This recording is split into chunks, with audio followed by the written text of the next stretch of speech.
Well, I've got something special for you here. So I was just wandering through Sema and this thing was just sitting in one of the walkways. What an amazing truck. And I was talking to Jim McDaniels, the owner, and it's a 1958 Chevy pickup that's been turned into a unibody El Cameo, and obviously GM never made one of those. And I'm going to let Jim go through because he explains all of the bits and pieces about how this was created. But one of the interesting things was it was from a drawing that they did with Kindig, and then it was taken from that drawing to produce this wonderful truck. And the amazing part was just sitting here, no ropes, and it was actually a Grade 8 winner from the 2023 Detroit Autorama. So enjoy, listen to Jim, and take it all in. Well, it's early in the morning. I'm still a little bit fuzzy. How are you going, Jim? I'm right there with you. Yeah, so fuzzy myself. Day 4, you'd be getting a little bit worn out, I imagine. Not only that, but we had to show up 3 days early just to get the truck in here. Yeah, so it's a long week, isn't it? Ready to go home. Jim, you got a magnificent car here, or a truck. Pickup? What do you, in America, it's a pickup? It's a pickup, yes. It's a pickup. A pickup truck, yeah. And I'm really taken in by just the concepts of what you've done here, and what I'm going to do is get you to walk us around the truck.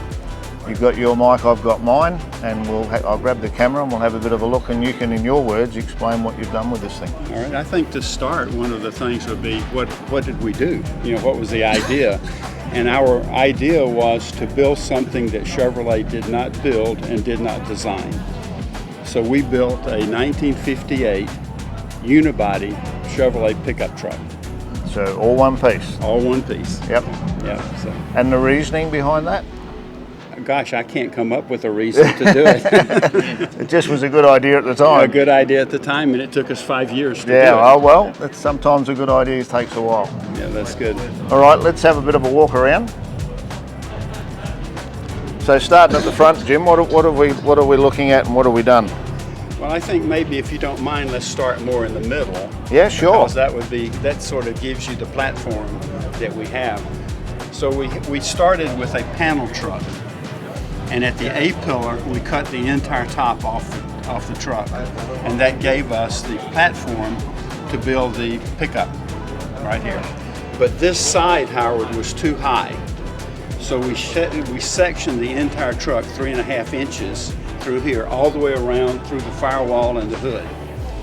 And then that gave us this line right here, which is the top of the bed.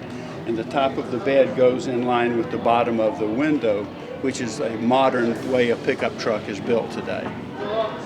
Then you have to come in and you have to build the B-pillar. You have to build all of the surround for the door. You have to pancake the top. You have to move it all in. Then you build all of the structure for the rear glass. So is that a custom-made piece of glass? That is an acrylic piece of glass. Yep. That A&M Glass did for us. They do a lot of aircraft work. Then we had to build the front of the bed and the back of the bed, which is all custom built in here. So that gives you an idea of what we did. So what's the finish in the bed there, Jim? What do you got happening there? We show this truck indoor show World of Wheels, where we have to put it up on stands, put lights under it and mirrors and everything like that. So this bed looks the same on the bottom as it does the top. That's cool. And it has no visible support to it whatsoever, Howard. So what we did is we took zebra wood veneer, bonded it to aluminum panels. The aluminum panels have a little hook on the end, so we pick up these quarter rounds. They're held up by industrial magnets, and we have a little clamp that picks up the bottom. Yep. Clamp to the top, screw it down, put the quarter rounds back on it again, and nobody sees the structure. Very cool. Yeah. Then we hand built the tailgate, because if you remember, the panel truck opens up like French doors, and we had to build the tailgate on here. And each of these panels is separately done and welded together. A lot of hours. A lot of hours. Yep. Yeah. So what are the taillights, Jim? What do you got happening there? So okay, so the bezel is CNC machined, and the lens is CNC machined. So all of the crosshatches in the lens, so when the LED light comes on, it lights the entire lens. Excuse me. So I see that you have a PPG sticker on your shoulder. And so this is the PPG paint. It is copper penny and black. It's copper penny and black on here. And if you'll take a look at it, we have a little pinstripe, and that was laid out by hand with tape, and that was painted, spray painted on, rather than done with a normal pinstripe. And then the painter feathered in the pinstripe so you don't feel it.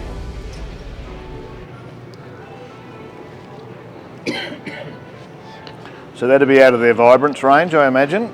That's out of the Vibrance range. Yeah, we painted it over black, and we had to paint about, I think, 13 or 14 coats of paint just to get the copper. The copper that you're after. Right. So you're looking now at the engine, and that is a period correct 348 a V8 engine in 1958. Chevrolet introduced the first big block to the market. The casting date on that engine was November of 1957, but everything else in the engine is modern. It puts out 560 horsepower and 560 pound-feet of torque, and we put 2 Sniper fuel injections on it to mimic 2 4-barrels. You haven't missed a trick, have you? Maybe, but I haven't found it yet. So you're looking at the front of the truck right now, and if anybody would pick up a 1958 pickup truck, they'd see it looks quite bulky. So we tried to smooth it out a little bit, and the way that we did that is the first thing, we moved this out 1 inch. So we moved this eyelash out 1 inch.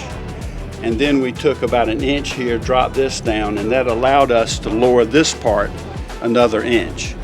And then we custom made our grill in here. The bumpers are custom made. We used a machine called a Pullmax, if you're familiar with that. I do, yep. Excuse me.